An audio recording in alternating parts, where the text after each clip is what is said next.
In the uproarious and surprisingly heartfelt comedy No Hard Feelings, we follow the chaotic journey of Maddie, a woman on the brink of losing everything who takes on an unconventional job to boost the confidence of an awkward teenager named Percy.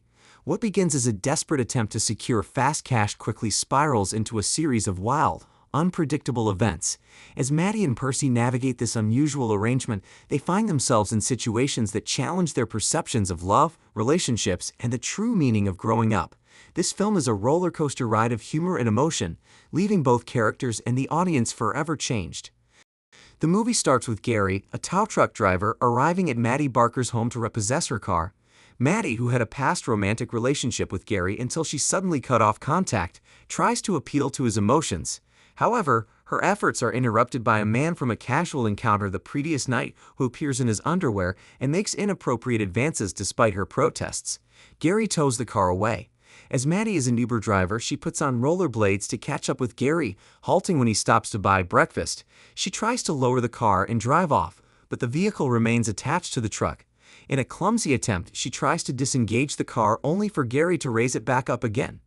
Maddie faces probation due to her previous actions and receives a notice about a large amount of back taxes owed, which puts her house in Montauk at risk. Montauk is where she has lived her entire life. In addition to being a tow truck driver, Maddie works as a bartender by the water, collaborating with her friend Sarah and spending time with Sarah and her husband Jim. Maddie's boss comments on her aggressive attitude after she argues with a customer who tries to order a drink before the bar's official opening. During their break, Sarah shows Maddie a job listing from a wealthy family looking for someone to be a companion for their son before he goes to college. In return, they offer a Buick Regal as payment. Maddie understands that companion implies a relationship, but she agrees to it because she has no other options. She also sees an opportunity to take advantage of the wealthy family, whom she blames for the potential loss of her home.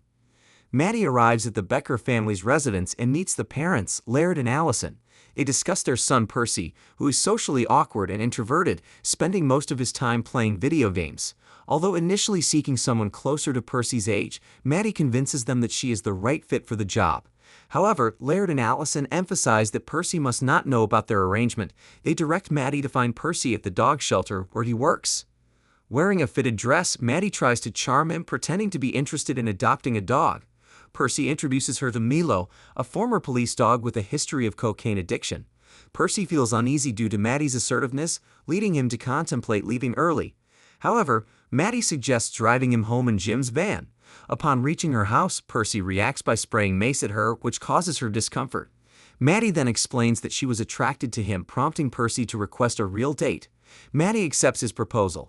Afterward, Maddie returns Jim's van and describes Percy as unattractive when recounting the events to Jim and Sarah. Maddie then takes Percy to a bar where she knows someone on the waitstaff and orders a Long Island iced tea for him, even though he doesn't enjoy the drink. Another person, Travis, arrives, revealing that he once had a romantic relationship with Maddie. Showing his wedding ring, he claims that Maddie ending their relationship was a good thing and warns Percy not to get too attached to her. Later, Maddie joins Percy at the shoreline for a session of skinny dipping. Although Percy hesitates, Maddie persuades him to join in. Shortly after, 3 intoxicated teenagers arrive and make off with their clothes, which contain their wallets, cell phones, and keys. As a result, Maddie emerges from the water completely naked and confronts the teenagers to recover their belongings. After a struggle, she successfully retrieves their possessions. After returning to the water, Percy comments on Maddie's behavior, suggesting that something is wrong.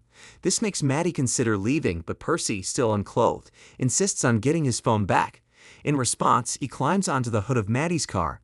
Unfazed, Maddie speeds up, leading to a daring ride with Percy hanging onto the hood. The police spot them and begin a pursuit. Worried about the impact on her driver's license, Maddie accelerates and skillfully crosses a railroad track just ahead of an oncoming train, causing the police to lose sight of them. In a renewed attempt to attract Percy, Maddie brings him to her home, where she tries to seduce him with a provocative dance, encouraging him to join in. However, her plans change when she spots a rash on his back, which she attributes to his anxiety. He starts to open up about his past, sharing how his friends teased him for sleeping in his parents' bedroom and fabricating stories about having sex with them, leading to his reluctance to socialize. As Maddie applies lotion to his back, she shares an awkward memory of her own with Percy. Maddie is visited by her former classmate Do Khan, now a realtor, who expresses interest in selling her house at its full value. Maddie declines his offer, determined to keep trying to save the house. Percy then invites Maddie on a real date, which she gladly accepts.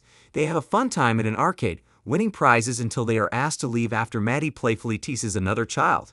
They later visit the lighthouse, where Percy works up the nerve to ask Maddie for a kiss.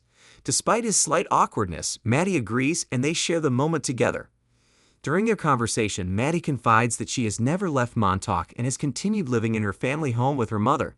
She explains that her father provided them with the house and some money to ensure they wouldn't interfere with his new family. Later, they visit Jody, Percy's former male nanny. Jody senses something unusual about Maddie, but she playfully teases him about the oddity of a grown man working as a nanny for a teenage boy. Later on, Maddie and Percy go to an upscale restaurant, creating their own version of a prom date to make up for missing their respective proms, and they discover Percy's talent for playing the piano. During their conversation, Maddie encourages Percy to showcase his talent. With newfound confidence, he takes the stage and performs the song Maneater. The entire restaurant becomes their audience, and his performance draws cheers and applause. Maddie, equally surprised, finds herself impressed. A fellow student named Natalie approaches Percy, complimenting his performance and sharing that she plans to attend Princeton in the fall. Natalie invites Percy to a gathering for future Princeton students. In response, Maddie tries to dissuade him from attending, expressing concerns that he might become romantically involved with Natalie or another young woman. Despite Maddie's concerns, Percy insists on attending the event. He arrives at the party in a limousine and Maddie soon follows, searching for him among a crowd of pretentious teenagers who view her presence as out of place due to her age. After a determined search, Maddie finds Percy in a compromising position next to Natalie. However, Percy is in poor condition, having become sick from drinking alcohol and taking ibuprofen. Maddie quickly steps in to help him by inducing vomiting. Their efforts are abruptly interrupted when the host's parents arrive and, in an attempt to protect Maddie, ask her to leave. After they leave the party, Percy accidentally punches Maddie in the throat. Despite this, Percy declares that he is ready to have sex with Maddie in the limo. However, when he confesses his love for her, Maddie realizes he is too intoxicated and decides not to go through with it. Later, Laird and Allison notice Percy's newfound enthusiasm and sociability, which he attributes to his recent romantic relationship. However, Percy confides in them that he has changed his plans and decided not to attend Princeton, choosing instead to stay close to Maddie. Concerned, Allison calls Maddie, who is now grappling with doubts about her commitment to the job. Laird reassures Maddie that she can keep the car without needing to continue the relationship, hoping this will prevent Percy from abandoning his plans to attend Princeton. Unfortunately, Percy, sitting in his parents' vehicle, accidentally activates the audio system and unintentionally overhears their conversation. During this unintended eavesdropping, he hears Maddie's intention to keep the car without pursuing an intimate relationship, leaving him deeply hurt and saddened. Percy invites Maddie over for lunch to meet his parents, but during the meal, he begins to drink their wine and adopts a passive-aggressive attitude. Later, he teams up with his friend Crispin to execute a plan involving the Buick.